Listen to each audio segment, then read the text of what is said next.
ఉన్న బంగారాన్ని విడిపించి ఆ రోజు ఆన్లైన్ రేటుకే మేము కొంటాం. Sharma gold company. Hi hello, welcome to Suman TV. నేను మీ రోషన్. ప్రజెంట్ నాతో పాటు ఉన్నారు కత్తి కాంతారావు గారు అమ్మాయి సుశీలారావు గారు. అమ్మ నమస్తే. నమస్తే సార్. పెద్ద బంగ్లా, 8-9 బెడ్రూమ్లు ఇల్లు, 4 కార్లు, 4 డ్రైవర్లు, నౌకర్లు, ఇంటి నిండా. అంటే అంత వైభోగం చూసిన నాన్న చివరి దశ వచ్చేసరికి ఒక చిన్న ఫ్లాట్లోకి షిఫ్ట్ అయిపోయి కారు లేక, నౌకర్లు లేక, చెప్పాలంటే ఆర్థికంగా కూడా చితికిపోయి చాలా ఇబ్బందులు పడ్డారు కదా. 400 ఎకరాలంటే చూసుకోండి, ఆ రోజుల్లో ఒక ఊరు మా నాన్నగారిదేనండి. 1200 అప్పుడు ఎకరం అమ్మేసేవారు. అమ్మేసి డబ్బులు జేబులో వేసుకొని ఒక్కొక్క సినిమాకి ఒక్కొక్క ప్రాపర్టీ అమ్ముకుంటానే వచ్చేసారు. ఒక్కటండి, మా ఫాదర్ కి జాగ్రత్త చేసుకోవటం రాలేదు. ఇంత సంపాదించారు, లేదు, 100 ఎకరాలు ఎవరు చివరికి ఈ రోజు ఉండడానికి కనీసం సొంత ఇల్లు కూడా లేకుండా చేశాడు. ఏమండి, మా నాన్నగారు బతికున్నప్పుడు గవర్నమెంట్ కూడా మోసం చేసింది. ఇవన్నీ గుర్తుకొచ్చి ఉంటాయి లైఫ్ లో. ఆ లైఫ్ అసలు ఎలా ఉన్నాను. అప్పుడే కేసీఆర్ గారు వాళ్ళ అమ్మాయి కవిత గారు వచ్చి, మీరు బిల్లు ఏం కట్టకండి, మీరు అలా వెళ్ళిపోండి, నేను చూసుకుంటా, పర్వాలేదు. ఆయన ఇట్లా అయిపోతూ ఉన్నారు. అన్నయ్య వచ్చాడు దగ్గరికి, అమ్మని, తమ్ముళ్ళని, చెల్లిని, అందరిని నేను చూసుకుంటాను, నువ్వేం బాధపడకు నాన్న అన్నారు. అది విన్నారు, కళ్ళు మూసారు.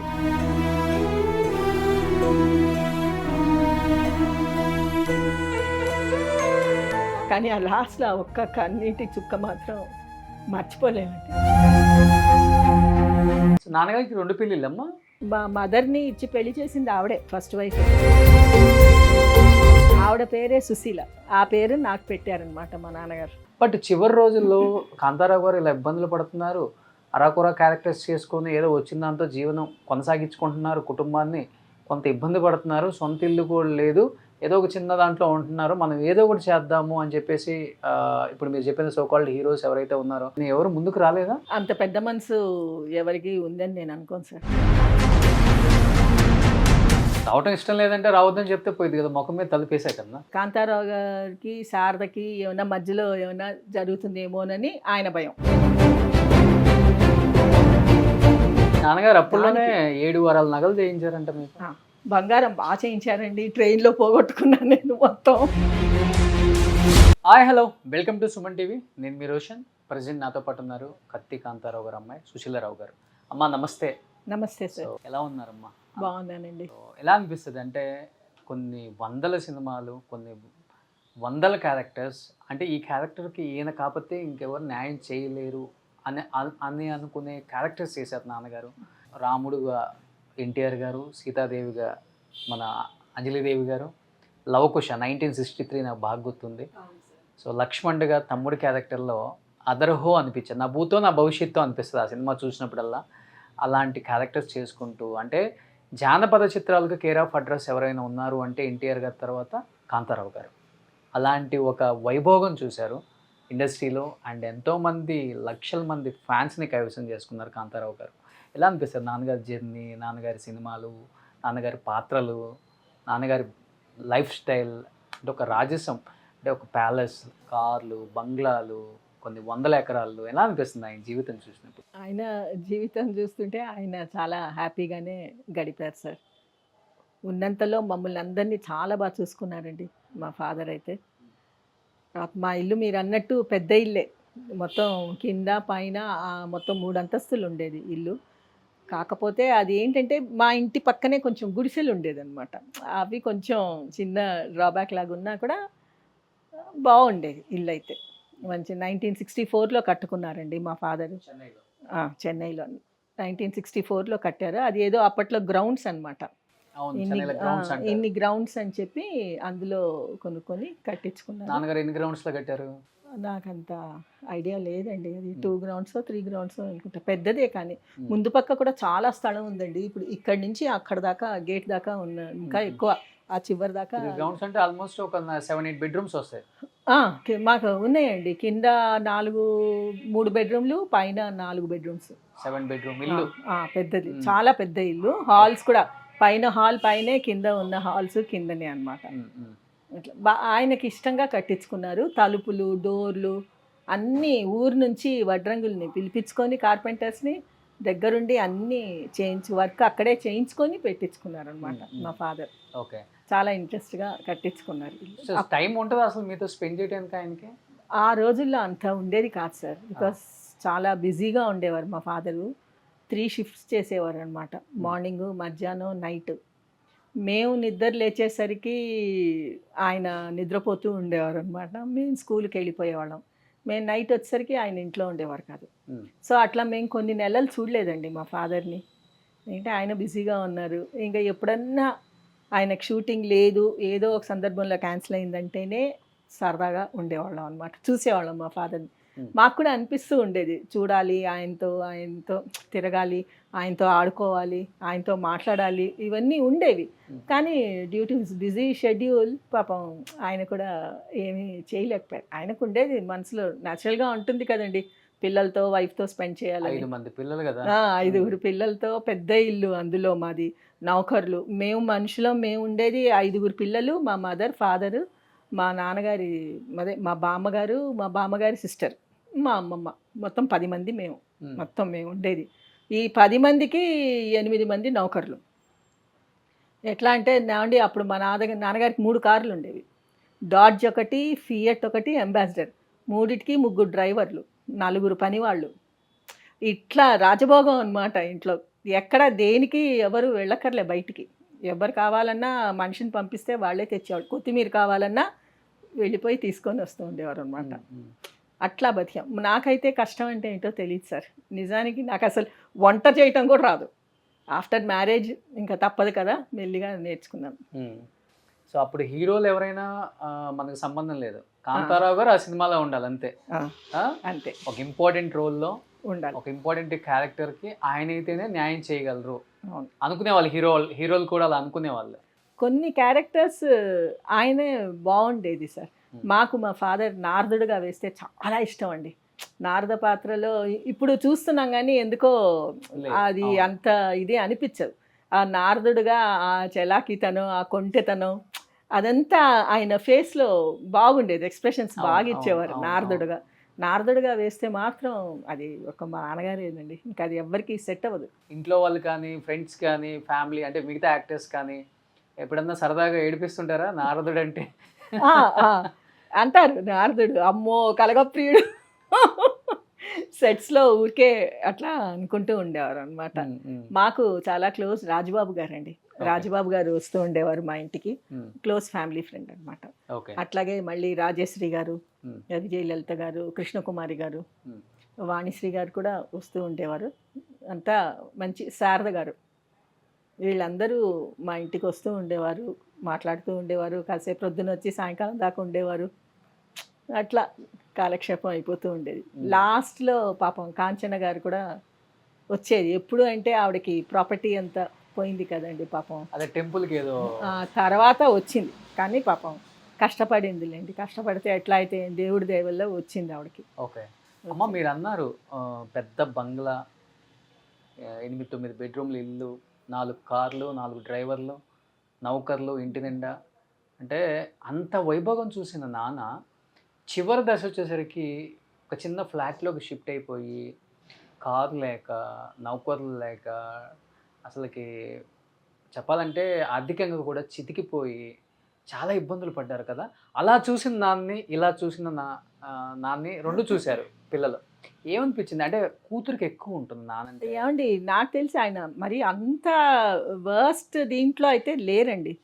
మంచిగా చెడు హైదరాబాద్ లేదు, హైదరాబాద్కి వచ్చాక ఆయన పొజిషన్ అయితే చాలా బాగుంది సార్. హైదరాబాద్కి వచ్చాక మంచిగా ఏవో కొన్ని సీరియల్స్, సినిమాలు అట్లా వచ్చేవన్నమాట ఆయనకి. వస్తే చేస్తూ ఉండేవారు. తర్వాత వాళ్ళే రెమ్యూనరేషన్ కూడా బాగానే వచ్చేదండి ఎవ్రీ మంత్. ఆయనకి ఎప్పుడు ఆర్థికంగా అయితే అంత ఇబ్బంది పడలేదు సార్ మా ఫాదర్. హైదరాబాద్ వచ్చాక మాత్రం హీ వాజ్ హ్యాపీ. అలా బతకలేదు కానీ అయి ఉండొచ్చు, కానీ అంత ఇదిగా లేకపోవచ్చు, కానీ హీ వాజ్ హ్యాపీ. ఆయనకు ఉన్నంతలో ఆయన తృప్తిగా. ఏమండి అంత ఇదిగా ఉన్నా కూడా ఆ రోజు కూడా ఎవరో ఒక 2-3 గెస్ట్లు అయితే ఉండేవాళ్ళు భోజనానికి. మాకు కంపల్సరీ భోజనం చేసి వెళ్ళాల్సిందే. ఇంటికి ఎవరన్నా వస్తే అన్నం పెట్టకుండా అసలు పంపించేవారు కాదు అసలు. ఆయన ఏంటంటే ఆయన అట్లా మెయింటైన్ చేసుకుంటూ వచ్చారండి. ఎందుకంటే ఆయన పెరిగింది అట్లా, పుట్టింది అదే రాజస్థాన్లో పుట్టారు. సో పెరిగింది అదే వాతావరణం. అంత మంచి డబ్బుతోటే పుట్టారండి. మా ఫాదర్ ఏమీ లేనితనంతో అయితే రాలేదు ఇండస్ట్రీకి. అదే మంచి కుటుంబం మంచి దీంట్లోనే 400 ఎకరాలంటే చూసుకోండి ఆ రోజుల్లో. 400 acres అంటే చిన్న ఇది కాదు. ఒక ఊరు మా నాన్నగారిదేనండి. గుడిబండ అంటే దొర అంటారు చూడండి, ఆ ఊరికి ఆయన దొర అనమాట. అందరూ ఆయన్ని దొరగారు అనే పిలిచేవారు. మా నాన్నగారికి ఇంకో ఉర్దూ వచ్చండి. ఆయన చదువుకుంది 10th దాకే చదివినా కూడా మొత్తం ఉర్దూ మీడియం అనమాట. మా ఫాదర్ చదువుకుందంతా. నాటకాల పిచ్చి ఉండేది. ఫ్రెండ్స్ని వేసుకొని ఇక్కడికి రావాలి అంటే హైదరాబాదో మెడ్రాసో వెళ్ళాలంటే 1 ఎకరం పొలం అమ్మేసేవారు. 1200 అప్పుడు ఎకరం అమ్మేసేవారు. అమ్మేసి డబ్బులు జేబులో వేసుకొని ఫ్రెండ్స్ అందరినీ తీసుకొని ఒక 10 రోజులు ఉండి అన్ని సినిమాలు, హిందీ సినిమాలు, తెలుగు అన్నీ చూసుకొని మళ్ళీ తిరిగి వెళ్ళిపోయేవారు అనమాట ఊరికి. అట్లా ఎంజాయ్ చేశాడండి ఆయన. ఆయన లైఫ్ మాత్రం చాలా బాగా ఎంజాయ్ చేశాడు. 400 ఎకరాలు అమ్మేశారా? లాస్ట్కి వచ్చేసరికి 150 ఎకరాలు ఎంతో మిగిల్చారండి నాన్నగారు. మిగిల్చుకున్నారు. తర్వాత ఇంకా అడిగారు పిల్లల్ని మగపిల్లల్ని అడిగారు, ఏంరా మరి మీరు వెళ్ళి చూసుకుంటారా, అక్కడ పొలాలు ఉంచనా చూసుకుంటారా ఏంటంటే అక్కర్లేదు మాకు అన్నారు. అన్న తర్వాత ఇంకా సినిమా తీస్తూ ఉన్నారు ఆయన. అప్పుడు నాన్నగారు 5 సినిమాలు తీశారు. సరే ఇంకా పెట్టుబడికి కూడా మనకి ఉపయోగపడుతుందని చెప్పి తీసేశారనమాట. అది తీసేసిన తర్వాత నాగార్జున సాగర్ కృష్ణ వాటర్ వచ్చిందండి. వచ్చాక ఇంకా పంటలు అయితే అసలు అడక్కండి, హాట్ కేక్స్. 400 ఎకరాలు కొన్నవాడు కోటీశ్వరుడు అయిపోయాడు. అంటే చాలా బాగా మంచి, ఎందుకంటే వాటర్ బాగా వచ్చింది కదండి, కృష్ణా వాటర్ వచ్చింది కదా. సో మంచి సేల్ అయిపోయిన తర్వాత ఇప్పుడు గజ స్థలం కూడా లేదండి. ఏమండి ఒకటి మేము మిగతా తెలియదు కానీ నేనైతే ఎప్పుడు బాధపడలేదు సార్, ఉన్న మాట చెప్తున్నాను. ఆయన సంపాదించుకున్నారు, ఆయన కొనుక్కున్నాడు, ఆయన ఇష్టం వచ్చినట్టు చేసుకున్నాడు. అడిగే రైట్ మాకు లేదు.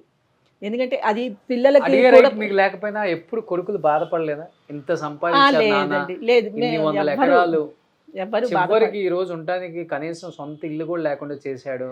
అది మా అమ్మ ఉన్నప్పుడు అనిపించేదండి, పాపం అయ్యో పాపం ఒక ఇల్లన్నా ఉంటే బాగుండేది కదా అని. ఏమండి మా నాన్నగారు బతుకున్నప్పుడు గవర్నమెంట్ని చాలా అడిగారండి. అప్పుడు గవర్నమెంట్ కూడా మోసం చేసింది. ఇస్తాం ఇల్లు ఇస్తాం అని చెప్పి అది అన్నారు కానీ ఇల్లు అయితే ఇవ్వలేదు. ఆయన పాపం చనిపోయే ముందు కూడా ఆయనకి ఎంత తమ్మారెడ్డి కృష్ణమూర్తి గారు వచ్చారనమాట నాన్నగారిని చూడటానికి హాస్పిటల్కి. వచ్చినప్పుడు ఆయన తమ్మారెడ్డి కృష్ణమూర్తి గారితో అనేవారు, ఒక ఇల్లు ఇస్తారేమో అనుకుంటే ఇవ్వలేదు మూర్తి గారు అసలు అని. అంటే సరే పోన్లే కాంతారావు గారు అన్నాడు. ఆయన సినిమాల్లో కూడా యాక్ట్ చేశారు కదా నాన్నగారు, తమ్మారెడ్డి కృష్ణమూర్తి గారు. అయితే అప్పుడు మా నాన్నగారికి లాస్ట్లో క్యాన్సర్ కదండి. ఆయనకి పాపం ఒక కూతురుగా అనుకున్న వాళ్ళకి అమ్మగా అనుకోండి, నేను మా నాన్నగారికి చాలా చేశాను సార్. అది మాత్రం మా నాన్నగారు ఎప్పుడు అంటారు, కంటే కూతుర్ని కనాలి కృష్ణమూర్తి గారు, ఎందుకంటే ఇది నా కూతురు కాదండి మా అమ్మ అండి అనేవారు. ఫైనాన్షియల్గా మీరే మొత్తం?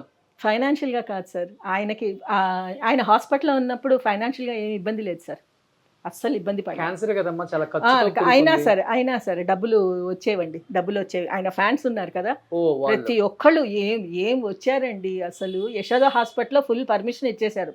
కాంతారావు గారు రూమ్ కోసం ఎవరు వచ్చినా సరే వదలండి, ఆపకండి వాళ్ళని అని వాళ్ళే ఇచ్చారు. ఇస్తే వాళ్ళు వచ్చేవారు సార్, ఒక టైం అంటూ లేదు, వచ్చేవారు, ఏదన్నా ఒక కవర్ చేతిలో పెట్టేసి వెళ్ళిపోయేవాడు. అట్లా బాగానే వచ్చింది సార్. తర్వాత విజయశాంతి గారు కూడా ఇచ్చారు డబ్బులు. విజయశాంతి గారు మంచి అభిమానం ఆయన అంటే ఆమె ఫస్ట్ హీరోయిన్గా వచ్చినప్పుడు మా నాన్నగారికే ఫస్ట్ అరంగేట్రం చేసినప్పుడు మా నాన్నగారికే దండం పెట్టింది అనమాట. వాళ్ళు మంచి ఫ్యామిలీ ఫ్రెండ్స్, విజయలలిత గారి తమ్ముడు సీను కూతురు కదా తను. సో వాళ్ళు మంచి ఫ్యామిలీ ఫ్రెండ్స్. విజయశాంతి వచ్చింది చూడటానికి, వచ్చి తను కూడా 50,000 ఎంతో ఇచ్చింది నాన్నగారికి. రామానాయుడు గారు వచ్చారు, ఆయన ఎంతో ఇచ్చాడండి, ఆయన కూడా 20 ఎంతో ఇచ్చినట్టున్నాడు. అట్లా అందరూ హెల్ప్ చేశారు కొంతమంది. చేశారండి ఇండస్ట్రీలో వాళ్ళు. మేము ఎవరు అని అడగలేదు, మా నాన్నగారికి తెలియలేదు, మేము ముందే చెప్పామండి ఆయనకి ఏంటి అని ఏం చెప్పకండి, జస్ట్ మామూలుగా పలకరించండి అని. కానీ తెలుసో తెలీదో మాకైతే తెలియదు సార్. లాస్ట్ 5 days 1 week అయితే అసలు ఫుడ్ కూడా తినేవారు కాదు, తినలేకపోయేవారు పాపం. నాకు వద్దమ్మా, నాకు సహించట్లేదు అని, మాట కూడా ఎక్కువ లేదు, అన్ని సైగ్నలే అంటే వద్దు ఇవన్నీ వద్దు. గుర్తుకొచ్చి ఉంటాయి లైఫ్లో, ఆ, ఆ లైఫ్ అసలు ఎలా ఉన్నాను. ఏమండి లాస్ట్లో ఆయనకి ప్రాణం పోయేటప్పుడు March 22 అండి, మండే నైట్ అన్నమాట. ఆయన కొట్టుకుంటూ ఉంది, అంటే డాక్టర్ అప్పుడే చెప్పాడు, మధ్యాహ్నమే వచ్చి చెప్పేశాడు ఇట్లాగూ, ఏమండి ఇంకా ఆల్మోస్ట్ అయిపోయింది, నైట్ కూడా గడుస్తుందో గడవదో మేము చెప్పలేము, మీరు ఎవరికైనా ఉంటే చెప్పుకోండి, ఇన్ఫామ్ చేసుకోండి, మీ ప్రిపరేషన్లో మీరు ఉండండి అని. అప్పుడే కేసీఆర్ గారు వైఫ్ కూడా మా నాన్నగారు రూమ్ పక్కనే ఉండేది, వాళ్ళ అమ్మాయి కవిత గారు వచ్చి, మీరు బిల్ ఏం కట్టకండి, మీరు అలా వెళ్ళిపోండి, నేను చూసుకుంటా పర్వాలేదు అని చెప్పిందనమాట. ఇక లాస్ట్లో డాక్టర్ ఎప్పుడైతే ఇంకా హోప్స్ లేదని చెప్పాడో, ఇంకా ఆఖరిని వచ్చేసరికి సార్ మేము చూస్తూనే ఉన్నాం సార్, ఆయన ఊపిరి తీసుకుంటూనే ఉన్నారు, మేము 5 పిల్లలం ఆయన పక్కనే ఉన్నాం చక్కగా. మా అమ్మ ఉంది, మేమందరం ఉన్నాం. తర్వాత అంతకు ముందే వచ్చి మధ్యాహ్నం మేము వేరే రూమ్లో పెడతామండి, మేము వెంటిలేటర్ మీద పెడతాం అది ఇది అన్నారు. నేనన్నా వెంటిలేటర్ వద్దు మాకు, మీరు పెట్టకండి, మీరు ఓకే వెంటిలేటర్ మీద పెడతారు, మరి మేమందరం అక్కడ ఉంటాం, ఉండనిస్తారా అని అడిగాం. అట్లా ఉండనిస్తామండి, ఉండనివ్వం అన్నారు.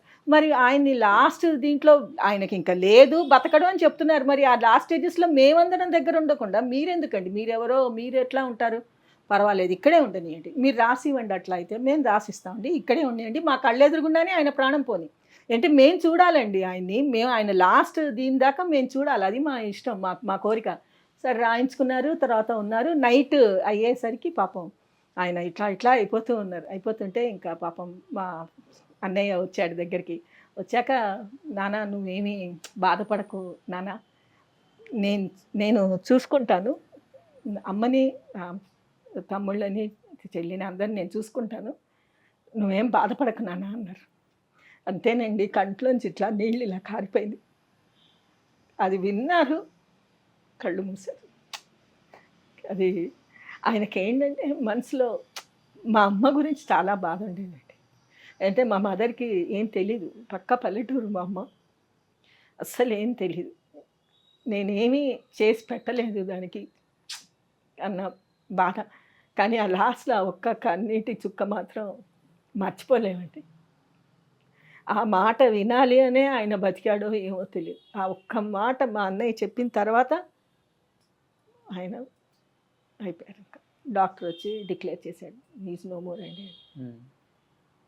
చూడాలండి నల్లకుంట మొత్తం పబ్లిక్ ఎట్లా వచ్చారంటే, మా ఫాదరు చనిపోయేటప్పుడు ఏమండి ఎవ్వరికి ఒక్క రూపాయి అప్పు లేకుండా పోయారండి ఆయన, ఒక్క రూపాయి. కానీ పోగొట్టుకున్నారే కానీ ఆయన ఎవ్వరికి అప్పు లేడండి, చాకలాడవని, సరుకులు కొట్టవని, న్యూస్ పేపర్ వాడవని, పాల వాడవని, ఎవ్వరూ మాకు ఇవ్వాలి. ఎందుకంటే 1వ తారీఖు వచ్చింది అనుకోండి, కవర్లో డబ్బులు పెట్టేసేవారు, ఇదిగో ఇది పాలకి, ఇది రెంట్కి, ఇది కూరగాయల కోసం హైమా, ఇది ఇంటి సరుకుల కోసం అని చెప్పి అన్ని కవర్లలో పెట్టి ఉంచేవారు రెడీగా. ఫస్ట్ వచ్చిందంటే చాలండి, ఎవరి కవర్ వాళ్ళకి అందించేసేవారు అన్నమాట. అంటే ఆయనకేంటి, ఇచ్చేయాలి, మన దగ్గర ఉన్నప్పుడు ఇచ్చేయాలి. ఇప్పుడు ఇబ్బందిగా ఉందనుకో, ఒకరోజు అటు ఇటు అయినా పర్వాలేదు అంటే వాళ్ళే అడ్జస్ట్ అవుతారు, ఎందుకంటే ఉన్నప్పుడు ఇచ్చేయాలి, ఆయన ఉంచుకోవద్దు అనేవారు, వాళ్ళు కష్టపడి చేసేవాళ్ళు. అందుకని చెప్పి ఆయన, మా ఫాదర్ కొంచెం చాలా క్యాల్కులేటెడ్గానే ఉండేవారు. ఇప్పటికీ నా కళ్ళ ముందే కనిపిస్తుంది నాన్న అంటే, నాకు గుర్తొచ్చే ఒక సంఘటన అదే అనిపించింది. అంటే ఏమని చెప్తారు సుశీల గారు? ఏమండి, నేను ఒకటండి, కడుపుతో ఉన్నప్పుడు నాకు పెయిన్స్ వస్తుంటే మేడపైన ఉన్నా, కింద దిగాలంటే దిగలేకపోతున్నాను. మా ఫాదర్ ఇట్లా చేతుల మీద ఎత్తుకొని తీసుకెళ్ళారండి హాస్పిటల్కి, నన్ను చేతుల మీద ఇట్లా ఎత్తుకొని మెట్లు దిగారు. నాకు ఆ ఒక్క దృశ్యం నేను అసలు లైఫ్లో మర్చిపోనండి. చాలు, అన్నేళ్ళు పెంచినందుకు ఆఖరిన ఫస్ట్ డెలివరీ అనమాట, ఒకే ఒక కూతురు ఆ చేతుల మీద ఎత్తుకొని దిగారండి. అంతేకాదండి, నాకు ఎప్పుడు 1970s ఎప్పుడో హిస్టీరియా వచ్చింది. హిస్టీరియా వచ్చినప్పుడు మా నాన్నగారు చేసిన సేవ మాత్రం అస్సలు అంతా ఇంత కాదండి. ఏ చెట్టు కింద మంత్రవాది ఉన్నాడు, ఒక ఇది ఉన్నాడు అంటే వెళ్ళిపోయేవారు. ఏమండి, నాకు ఒక్కతే కూతురు, ఏదైనా చెయ్యండి, దానికి ఇట్లా వచ్చింది, నోట మాట పడిపోయింది, మాట లేదు, 4-5 days మాట్లాడలేదు, అన్ని సౌజ్ఞలే. అప్పుడు రాజశ్రీ వీళ్ళందరూ వచ్చేవారు. రాజుబాబు వచ్చాడు ఒకసారి, ఇదిగో నువ్వు మాట్లాడతావు సుశీల, నేను చెప్తున్నాను నువ్వు మాట్లాడతావు, రాదు అన్న బెట్టు చూడు, నువ్వు మాట్లాడితే నేను నీకు పర్చీర కొనిస్తా. ఒకవేళ నువ్వు మాట్లాడి నువ్వేం కొనిస్తావు, నేనైతే పట్టుచీర కొనిస్తాను, నువ్వేం ఇస్తావు అంటే ఇట్లా సాయిగా చేసా. అంటే ఏంటి రూపాయి ఇస్తావా, కాదన్నా. 100 కాదన్నా. ఎంత అంటే 1000 ఇస్తాం అన్నాను. అంటే సరే అయితే సరే అని. ఏమండి నాకు మాట రాగానే ఫస్ట్ మా నాన్న అంటే అదే విధంగా భయపెట్టిచ్చేసి మాట చెక్ చేశారు. రాజుబాబు గారికి ఫోన్ చేసి చెప్తే చీర తీసుకొని వచ్చాడు. మా నాన్నగారు వెంటనే 1000 రూపాయలు ఇచ్చి నువ్వు కూడా ఇచ్చేయమ్మా అన్నారు. రాజుబాబు గారికి అంత క్లోజ్ ఇంటిమసీ అండి మా ఫ్యామిలీ. Okay okay. నాన్నగారితో బాగా క్లోజ్గా ఉండే యాక్టర్స్ ఎవరు ఆ రోజుల్లో? యాక్టర్స్ అంటే కొంచెం రాజనాల గారు, ప్రతిజ్ఞ సినిమాతో ఫస్ట్ సినిమా ఫస్ట్ ఆయన హీరో, ఈయన విలన్ కదా. విలను. తర్వాత సావిత్రి గారికి కూడా అదే ఫస్ట్ పిక్చర్ అండి. రిలీజ్ అవ్వటం దేవదాస్ అయింది కానీ ఓకే ఫస్ట్ పిక్చర్ ప్రతిజ్ఞ. ఆయన ఓ, ప్రతిజ్ఞకే సైన్ చేసింది. హెచ్ఎం రెడ్డి గారి పిక్చర్కే సైన్ చేసింది ఓకే. సావిత్రి గారు కూడా. సో కొన్ని అట్లా చాలా అనేకమైన ఇది ఉండేదండి. నాకు బాగాలేనప్పుడు పాపం మా ఫాదర్ అర్ధరాత్రి 12ంటికి నిమ్మకాయ చుట్టాలి, తల కింద పెట్టి కట్ చేసి 4 రోడ్లు దగ్గర పడేసి రావాలి అంటే మా నాన్నగారే 12ంటి దాకా మెళుకుగుండి అవన్నీ చేసి తీసుకెళ్ళి పడేసి అప్పుడు ఇంటికి వచ్చి స్నానం చేసి పడుకునేవారు. ఓకే. బ్రాహ్మిన్స్ కదా. అవునండి. కొన్ని ఆచారాలు కూడా ఎక్కువ ఉంటాయి. అంటే మా ఫాదర్కి ఏం ఆచారాలు అంత ఇదిగా ఇండస్ట్రీలో ఏమీ ఉన్నారు లేదండి. ఇండస్ట్రీలో ఉన్నారు కాబట్టి అంత మడిగిడి మా ఇంట్లో మడి ఇదేం లేదండి. ఎందుకంటే మా ఫాదర్ నాన్ వెజిటేరియన్ తినేవారు. అంటే షూటింగ్స్కి వెళ్ళేటప్పుడు మరి తప్పవు కదండి, పక్కన ఆర్టిస్టులు ఉన్నప్పుడు ఇంకా మా నాన్నగారు తింటారులేండి నాన్ వెజిటేరియన్, ఆయన తింటారు. ఓకే. మేము కూడా మా అమ్మ కూడా ఎప్పుడు అబ్జెక్ట్ చేయలేదు.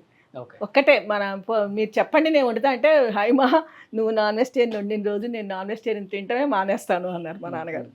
వద్దమ్మా ఇది అస్సలు వద్దు, ఎగ్ మాత్రం వండుతుంది మా అమ్మ. నాన్నగారికి 2 పెళ్ళిళ్ళమ్మా? అవునండి. ఫస్ట్ వైఫ్ ఆవిడ పాండురోగం అంటారు చూడండి, ఎనీమియానో ఏదో అంటారు అప్పట్లో. ఆవిడకి అది వచ్చి పోయింది. 2 పిల్లలు ఆవిడకి. ఫస్ట్ ఒక పాప, ఆ అమ్మాయి పుట్టగానే పోయింది ఆవిడ ఉన్నప్పుడే. తర్వాత ఒక బాబు అయితే మా మదర్ పెళ్లి చేసుకున్న తర్వాత పోయిందనమాట. మా మదర్ని ఇచ్చి పెళ్లి చేసింది ఆవిడే, ఓకే. ఫస్ట్ వైఫే.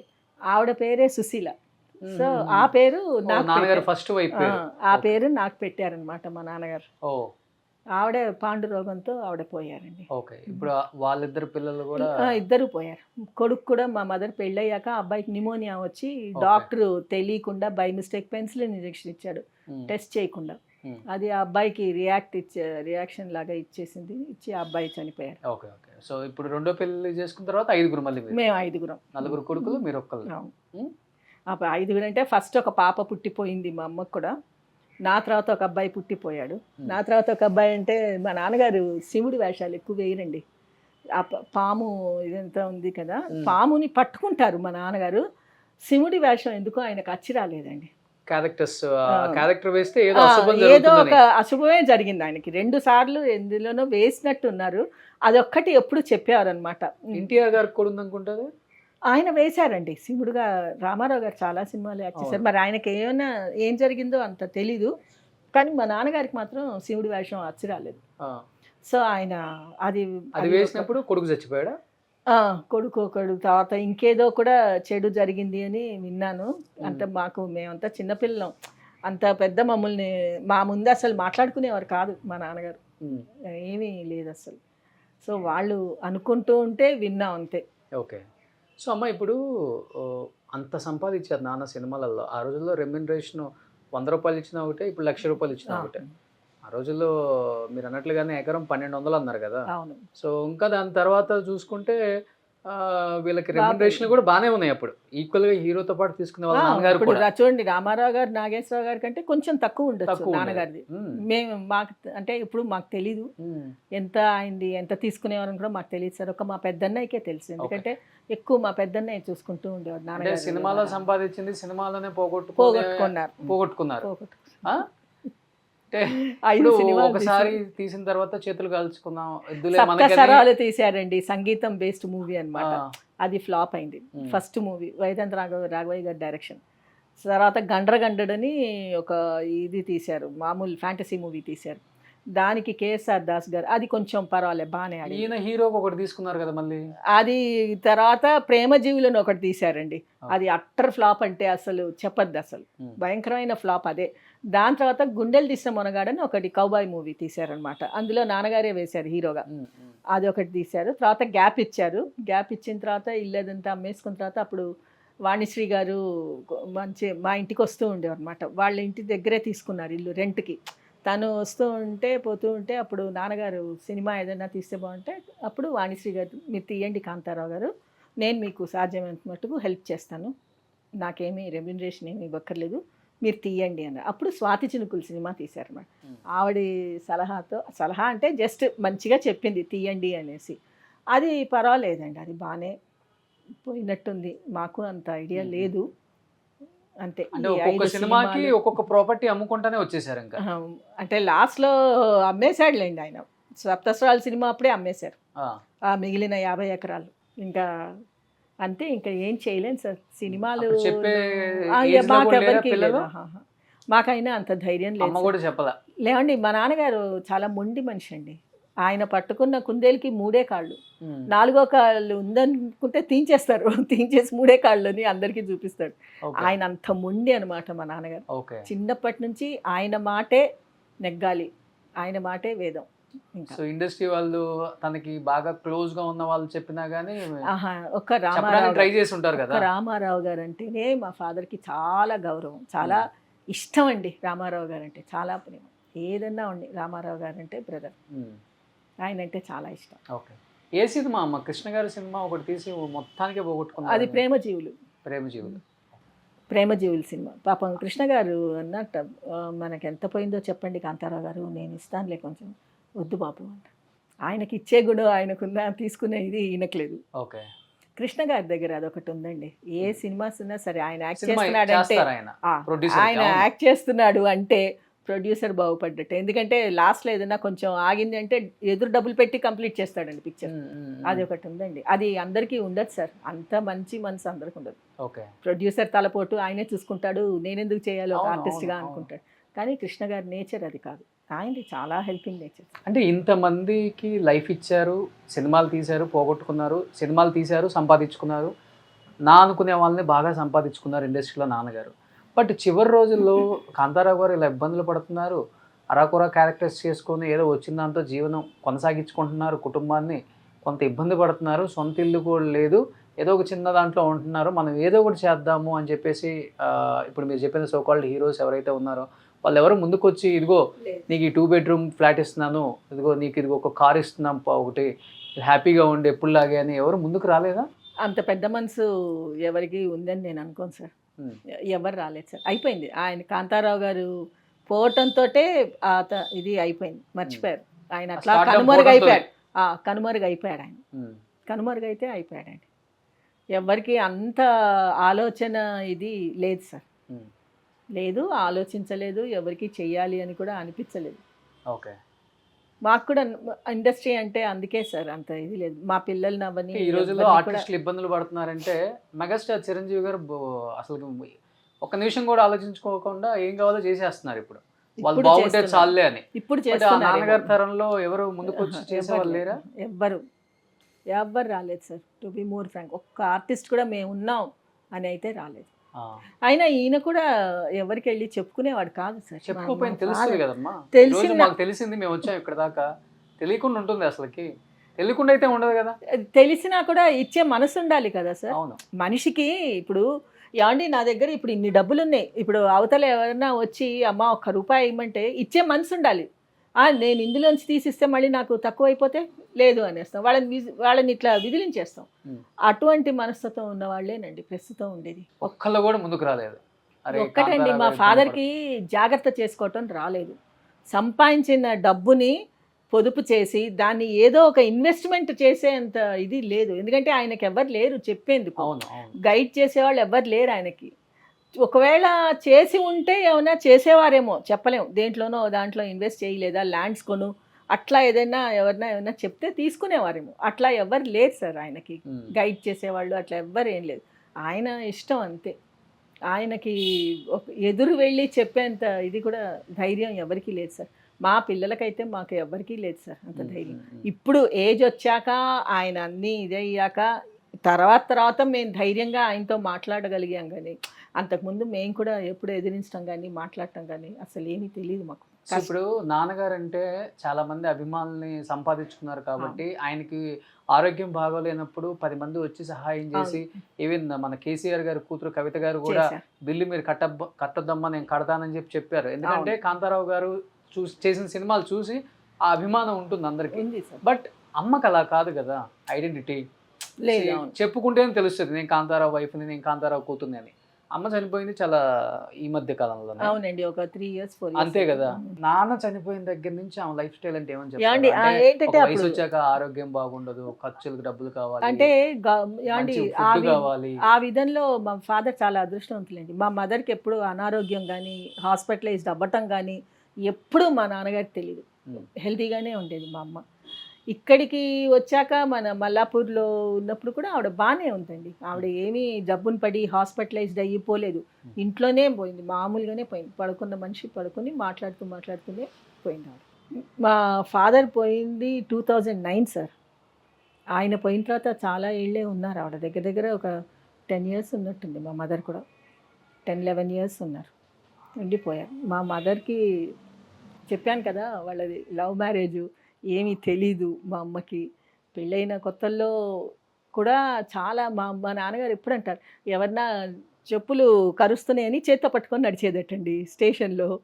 ఎవరన్నా పరిచయం చేస్తే ఈయన వెనకాల వచ్చేది, మా వైఫ్ అండి అని చెప్తే నమస్కారం పెట్టు హైమా అనేవారు అనమాట. చెప్పులు 2 పట్టుకొనే దండం పెట్టాడు అనమాట. తెలియలేదు మా మదర్కి అసలు. తర్వాత అందరూ ఆశ్చర్యపోయేవారు. ఇంకా ఏదో నడిచిపోయింది సార్, అంతే. ఆ రోజులు కాబట్టి ఆ తరం వాళ్ళు అట్లా గడిచిపోయింది. ఇప్పుడు తరంలో అట్లా లేదు సార్. మీకు బాగా మంచి స్నేహితులు ఎవరమ్మా అప్పుడు? మీకు బాగా క్లోజ్ గా ఉండే పిల్లలు, ఎన్టీఆర్ గారి పిల్లలు, బాగా క్లోజ్గా ఉండేది రోజారమణి. ఓకే. మా ఇంటి పక్కనే ఉండేది అనమాట. అప్పుడు సైకిల్ తొక్కుకుంటూ వచ్చేది మా ఇంటికి, ఆడుకునేవాళ్ళం మేమంతా చిన్నపిల్లలం. తర్వాత డూండి గారు అమ్మాయి సునందిని అని చెప్పి, డూండేశ్వరరావు గారు ప్రొడ్యూసర్ ఉండేవారు కదా, ఆయన కూతురు నా క్లాస్మేట్. నేను కవిత గారు కూడా ఫ్రెండే. తర్వాత బెనారస్ మెట్రిక్ చేసేటప్పుడు తను కూడా చేసేది. అట్లా తను ఫ్రెండ్, తను కూడా ఇప్పటికీ కాంటాక్ట్లో ఉంటారండి. రోజారమణి మాట్లాడుతూ ఉంటుంది నాతో. పిల్లలు వాళ్ళు ఎవరితో లేదు సార్, ఎందుకంటే వీళ్ళిద్దరు సొంత అన్నదమ్ముల్లాగే ఉండేవాళ్ళు కదా. ఆయన అందరూ చెప్పేవాళ్ళు అంట కదా, త్రివిక్రమ్ రాము నాకు సొంత తమ్ముడు, కాంతారావు కూడా మేము ముగ్గురు అన్నదమ్ములు అని చెప్పుకుంటారు కదా. అందుకని ఆయన అట్లాగే చెప్పుకునేవారు. రామారావు గారు అట్లాగే చెప్పుకునేవారు, ముగ్గురు, నాకు మేము ఇద్దరం కాదు మేము ముగ్గురం అని చెప్పేవాడు. ఎక్కడ ఉన్నా సరే సార్. నా పెళ్ళికి కూడా రామారావు గారు వచ్చారండి. మార్నింగ్ వచ్చి నైట్ దాకా ఉన్నాడండి రామారావు గారు, కదలలేదు అస్సలు. పెళ్ళి మొత్తం అయ్యేదాకా, రాత్రి రిసెప్షన్ అన్నీ అయ్యేదాకా ఉన్నాడు ఆయన. అంత అది ఏంటో, అది వాళ్ళిద్దరికీ ఉన్న రిలేషన్షిప్ అట్లా ఉండేదన్నమాట, నాన్నగారికి రామారావు గారికి. ఓకే. సో వాళ్ళ పిల్లలతో అటాచ్మెంట్ లేదు మీకు? నాకు లేదు. మా అన్నయ్య వాళ్ళకి తెలుసండి, మా పెద్ద అన్నయ్యకి రెండో అన్నయ్యకి పర్వాలేదు కొంచెం తెలుసు. నాకంత లేదు సార్, ఎందుకంటే ఎక్కడికి వెళ్ళేవాళ్ళం కాదు, ఎక్కడికి తీసుకెళ్లేవారు కూడా కాదు. ఎవరింటికి కూడా పంపించేవారు కాదండి మా నాన్న. ఎవరన్నా రావాలంటే మా ఇంటికే రావాలి. నన్ను మాత్రం ఎవరింటికి పంపించేవారు కాదు మా ఫాదర్. వద్దమ్మా వద్దు వెళ్ళొద్దు. ఎన్టీఆర్ గారు వస్తుంటారు ఇంటికి? లేదండి, ఇంటికి ఎప్పుడు వచ్చేది లేదు. ఇంటికి వచ్చేవారు అంటే అప్పట్లో చూడండి సత్యనారాయణ గారు, ఆయన కూడా ఆయనకి పిల్లలు లేకపోతే నన్ను తీసుకెళ్ళి పెంచుకుందాం అనుకున్నాడు. ఒక 2 రోజులు ఉంచుకున్నాడు, తర్వాత ఆడపిల్ల పుట్టింది ఆయనకి. ఆయనకి పిల్లలు లేదు. తర్వాత బిఎస్ నారాయణ గారు అని చెప్పి ఒక డైరెక్టర్ ఉండేవాడు, ఆయన కూడా కొన్ని రోజులు పెంచుకున్నాడు, పిల్లలు లేదు. కానీ మా అమ్మమ్మ ఒప్పుకోలేదు. వద్దు, మీకు ఉండేది ఒక్కతే కూతురు, ఎందుకు అట్లా తిప్పుకుంటారు, ఏం వద్దని చెప్పి పంపించేది కాదు మా అమ్మమ్మ గారు. అట్లా సత్యనారాయణ గారు, మన రాజుబాబు గారు, రాజశ్రీ గారు, విజయలలిత గారు, కృష్ణకుమారి గారు, వీళ్ళందరూ వస్తూ ఉండేవారు సార్ రెగ్యులర్గా. శారద గారు కూడా వచ్చేది అప్పట్లో. శారద గారు ఫస్ట్ చలం గారిని కలవటం, మాట్లాడటం, వాళ్ళ ఇదంతా గడిచింది మా ఇంట్లోనే. లవ్ స్టోరీ అంతా మా ఇంట్లోనే గడిచేది అనమాట. తర్వాత తిరుపతిలో పెళ్లి చేసుకున్నారు, కానీ పెళ్ళికి పిలవలేదు మా నాన్నగారిని. అక్కడ తిరుపతికి అనుకోకుండా ఆయన కూడా వెళ్ళారు. వెళ్ళినప్పుడు ఇట్లా పక్కన శారద గారు పెళ్లి చేసుకున్నారండి అంటే సార్ చూడటానికని వెళ్ళారు. ఫోన్లో పెళ్లి చేసుకుంది కదా గ్రీట్ చేద్దామని వెళ్ళారు. వెళ్తే డోర్ వేసేసుకున్నారు. సరే ఇంకా వచ్చేసారు. ఎందుకని ఏమో, అంటే చలం కొంచెం కాంతారావు గారు కదా, వద్దు. ఎంత వాళ్ళిద్దరు కలిసింది మీ ఇంట్లోనే, మీ వల్లే. కరెక్టేనండి, కానీ అది ఈర్ష్య అంటారు చూడండి, అందుకని ఓకే. ఇప్పుడు సార్ మన శారద గారు ఫస్ట్ మూవీ కూడా నాన్నగారితోటే వేసింది హీరోయిన్గా. ఓకే. శ్రీమతి ఆ, శ్రీమతి అని అందులో ఫస్ట్ మూవీలో తనే వేసింది హీరోయిన్గా. ఆ, శారద వేసింది. తర్వాత వాణిశ్రీ గారు కూడా దేవుని గెలిచిన మానవుడు అని చెప్పి ఒక సినిమా తీశారు. అందులో భావనారాయణ గారు తీశారు. అందులో అది ఫస్ట్ మూవీ, కానీ రిలీజ్ అయింది మరపురాను కదా రిలీజ్. రావటం ఇష్టం లేదంటే రావద్దని చెప్తే పోయింది కదా, ముఖం మీద తలుపేసా కదా. అదే అంతేలేండి. తర్వాత పాపం వచ్చిందిలే చలం చనిపోయాక ఎప్పుడో. ఎందుకు వాళ్ళిద్దరు ఏమండి ఏంటంటే కాంతారావు గారికి శారదకి ఏమైనా మధ్యలో ఏమైనా జరుగుతుందేమోనని ఆయన భయం, చలం గారికి అనుమానం. అనుమానం వీళ్ళిద్దరి చాలా మధ్య ఏమన్నా నడుస్తుందా? చలంకి మొదటి నుంచి అనుమానం ఏంటండి. ఫస్ట్ వైఫ్ కూడా అలాగే కదా చంపేశారు కదా. ఆ, సరే ఇంక మా నాన్నగారు కూడా ఎప్పుడు ఇంటర్ఫియర్ అవ్వలేదండి. వద్దు, Okay. అవసరం లేదు అంతవరకు ఎందుకు సార్. ఇప్పుడు చాలా మంది వచ్చేవారండి, చాలా మందిని పైకి తీసుకొచ్చారండి మా నాన్నగారు. అదే, బయట చాలా మంది- చెప్పుకోరు. అవును. ఇప్పుడు మాధవి ఉంది కదా, ఆ అమ్మాయి ఖైదీ పేరు- మాధవి. ఆ అమ్మాయి అసలు పేరు విజయలక్ష్మి. ఆ, మా ఇంటికి వచ్చేది సార్ విజయలక్ష్మి. మాకు విజీగానే తెలుసు. మా ఇంటికి వచ్చేది, మా అమ్మ తల దువ్వేది, నూనె రాసి తల దువ్వి, పేలన్నీ దువ్వి, మంచిగా తల దువ్వి జడ వేసి కూర్చోపెట్టేది. మా ఇంటికి వచ్చేదండి. పామ్గ్రో హోటల్లో దిగేవాళ్ళ, ఎవరెవరో వస్తున్నారు, నాకు భయం ఆంటీ అందుకని వచ్చేస్తా అంటే, సరే వచ్చేయమ్మా మా ఇంట్లో తిని వెళ్ళి. ఏమండి తర్వాత ఆ అమ్మాయి ఇక్కడ హైదరాబాద్కి వచ్చినప్పుడు వస్తాడే మా బావ షూటింగ్ అవుతుంది, రోజారమణి హీరోయిన్ అనుకుంటాను, అందులో నాన్నగారు కూడా ఉన్నారు. అయితే వచ్చినప్పుడు మా నాన్నగారు ఈ అమ్మాయిని చూసి కళ్ళు చాలా బాగున్నాయి, ఈ అమ్మాయికి మేకప్ టెస్ట్ చేయండి, చేసి ఫోటోలు తీయించండి అన్నారు. సరే ఫోటోలు తీయించారు.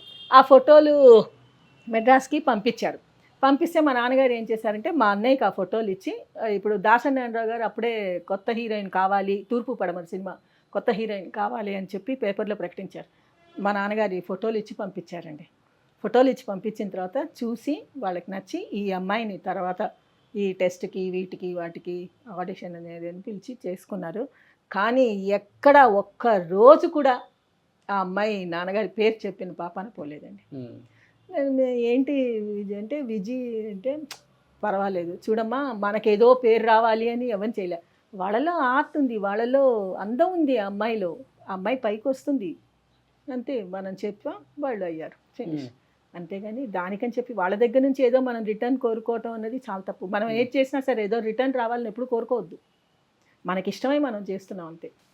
అట్లా నాన్నగారు తీసుకొచ్చిన హీరోయిన్ చాలా మంది ఉన్నారు కదా. చాలామందే ఉన్నారు సార్, నాకంత గుర్తులేదు కానీ శారద గారు ఫస్ట్ హీరోయిన్, వాణిశ్రీ గారు ఫస్ట్ హీరోగా వేసింది, నాన్నగారు మాధవితో వేయలేదు కానీ హీరోయిన్గా కాదు కానీ చేశారు. 50s, 60s, 70s నాన్నగారు ఒక ప్రభంజనం అని చెప్పుకోవచ్చు. సమూజ్జిగా ఉన్నారు ఎన్టీఆర్కి. ఏమంటే ఇద్దరి మధ్యలో నిలబడ్డాడు, ఆయన నిలదొక్కున్నాడండి. అవును, అది మాత్రం సెల్ఫ్ మేడ్ మా నాన్న. అది ఎదిగే క్రమంలో ఏమన్నా పాలిటిక్స్ జరిగినాయా? ఉంటాయి కదా సార్, ఉంటాయి, లేకుండా ఎలా ఉంటుందిలేండి కానీ ఉంటాయి. అది నాకంత ఐడియా లేదు. ఉంటాయి, ఖచ్చితంగా ఉంటుంది సార్. సార్ ఇప్పుడు ఇద్దరి ఫ్రెండ్స్ ఉన్నప్పుడు ఒకరు పైకి బాగా ఎదుగుతున్నాడు, ఇంకోటి ఎదగట్లేదంటే ఎదిగేవాడిని చూస్తే ఎదగని వాడికి కొంచెం ఇదిగానే ఉంటుంది. వాడిని ఎట్లన్నా సరే మనం దెబ్బ కొట్టి వాడిని ఓవర్టేక్ చేయాలి అన్న భావన అయితే వస్తుంది తప్పకుండా, 200%. అట్లా చాలా మంది ఉన్నారు. బట్ అవన్నీ అయితే దాటుకొని వచ్చేసారు కదా. అన్ని దాటుకున్నాడు, నిలదొక్కున్నాడు, హ్యాపీగా ఉన్నాడు. ఆయన అయితే ఎన్నడూ బాధపడలేదు మా నాన్నగారు. కొంతమంది అయితే హీరోయిన్స్ బైకట్ చేసిన వాళ్ళు, వీళ్ళిద్దరితో వద్దనుకున్న వాళ్ళు కాంతారావు గారు సరసన చేశారు, వాళ్ళు స్టార్ హీరోయిన్ ఎదిగిపోయి. అంటే అప్పుడు బాయ్కాట్ అంటే నాకు తెలిసి ఒకటి కృష్ణకుమారి అనుకుంటాను. కృష్ణకుమారి గారు, కృష్ణకుమారి గారిని కొంచెం ఇదే అయింది, అప్పుడు ఏదో గొడవ అయింది రామారావు గారి దీంతో.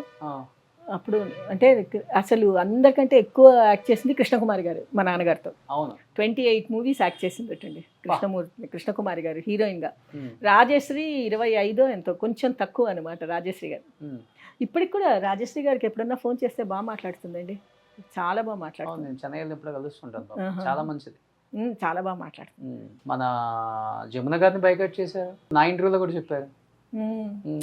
అంతేనండి, ఏంటంటే వీళ్ళ పెద్దవాళ్ళ గొడవల్లో నలిగిపోయేది, మధ్యలో చిన్న వాళ్ళు నలిగిపోతారు. అవును, అది మాత్రం తప్పనిసరి సార్. ఇప్పుడు లేదు కానీ క్యాస్ట్ ఫీలింగ్ ఆ రోజుల్లో ఉండేదండి, భయంకరంగా క్యాస్ట్ ఫీలింగ్ చాలా ఉండేది. ఇప్పుడు లేదు, ఇప్పుడు అస్సలు లేదు, ఇప్పుడు క్యాస్ట్ ఫీలింగే లేదు.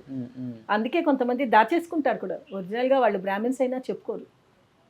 కానీ అప్పట్లో మాత్రం ఉండేది సార్, ఒక బ్రాహ్మడు ఎట్లా వస్తాడు అన్యాయం జరిగింది బ్రాహ్మిన్స్ బ్రాహ్మణ్స్ తొక్కాలని చెప్పి బట్ మ్యూజిక్ సైడ్ అంతా మొత్తం బ్రాహ్మిన్స్ ఏమండి పాటలు పాడేవాళ్ళు బ్రాహ్మిన్సే, మ్యూజిక్ డైరెక్టర్లు ఉన్నారు బ్రాహ్మిన్స్, ఎంతమందో ఉన్నారండి ఇండస్ట్రీలో, లేకుండా ఎవరు లేదు. ఏమండి ఎవరి ఫార్చ్యూన్ ఎవరు చెడగొట్టలేదండి, ఇది వాళ్ళకు ఉంటుంది. దేవుడు ఏదో ఒక దాంట్లో టాలెంట్ అనేది పెడతాట ప్రతి మనిషిలో, పెట్టకుండా ఉండడు.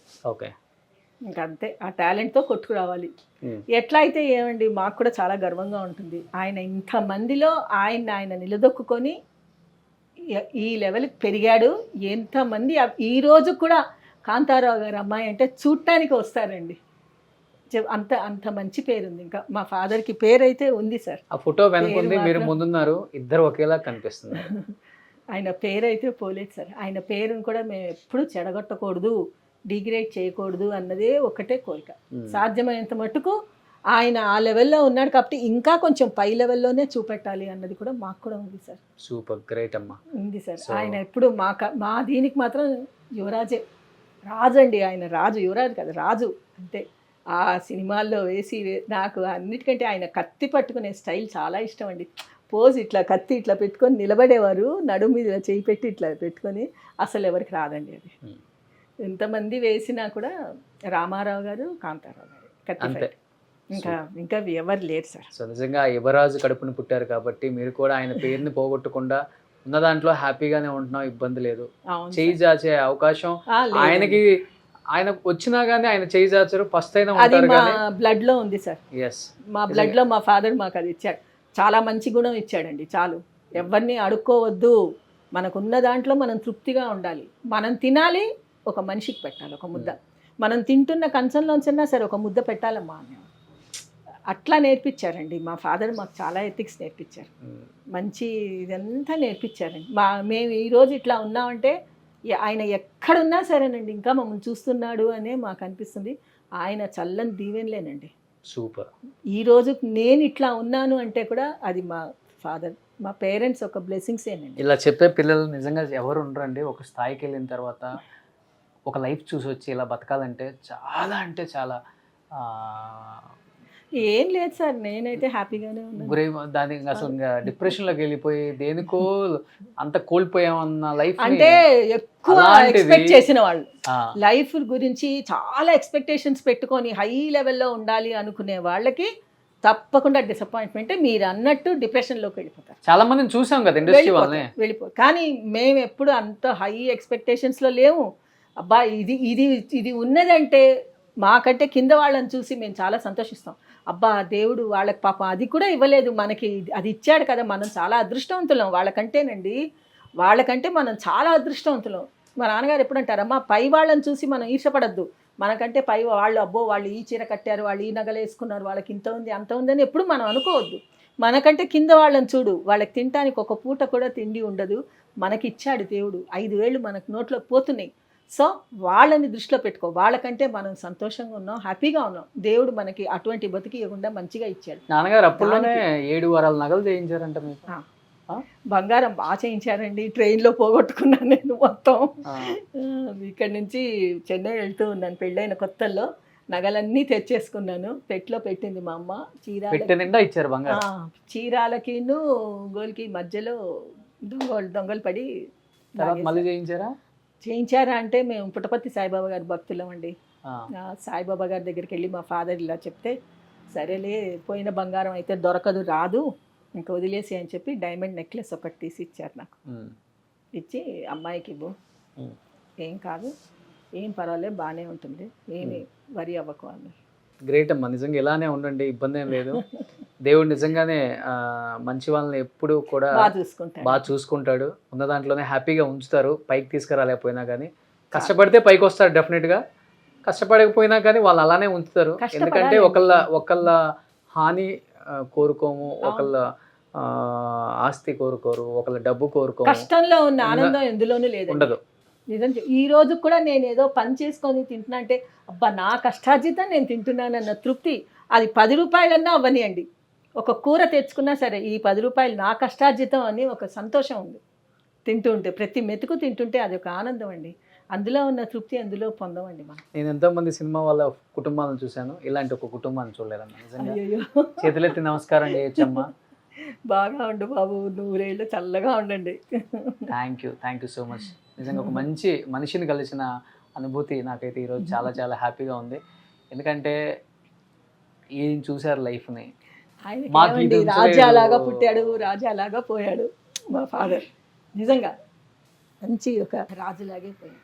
ఆయన పోయిన తర్వాత కూడా మంచిగానే అన్నీ నడిచాయి.